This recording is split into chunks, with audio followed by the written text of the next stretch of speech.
আমার সামনে হচ্ছে একজন বাইক রাইডার আছে, আমি কিন্তু গাড়ি প্রায় 70-80 মতো যাচ্ছি, 75-80।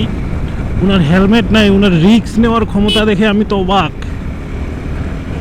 মানে আমার হেলমেট টেলমেট গ্লোভস গ্লোভ সব আছে, এবং হচ্ছে ডাবল এবিএস আছে আমার। মানে আমি এত ভিড় রাস্তায়, এই রাস্তায় এই যে দেখেন আপনি সামনে মোটর সাইকেল, এই যে কোনো মুহূর্তে যে কোনো দিকে যাইতে পারে। এই যে মানুষ হাঁটে আসতেছে এদিক দিয়ে,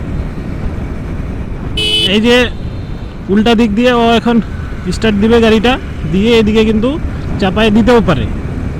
সো মানে এত রিক্সির ভিতরে আমি তো মানে 70-80 উপরে এখানে গাড়ি উঠার কোনো মানেই হয় না। এই যে দেখেন, এই যে এইটাই হলো বিষয়টা ভাইয়া।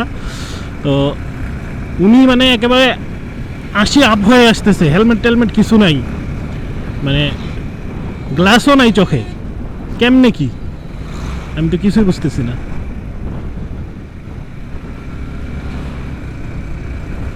আপনারা হয়তো ক্যামেরায় অনেক দূর দেখতে পাচ্ছেন বিষয়টা, কিন্তু এটা কিন্তু অনেক কাছাকাছি হয়ে যাচ্ছে।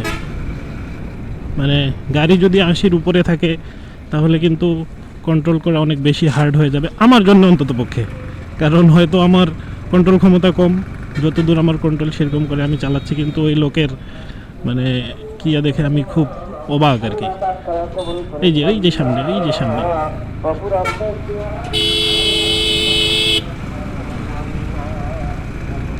এই যে এটা কি ইয়ামাহা এফজেড ভার্সন 2 না 3 এরকম হবে একটা কিছু আর কি। গ্লাসও নাই, 80-র উপরে যাচ্ছে, কেমনে সম্ভব?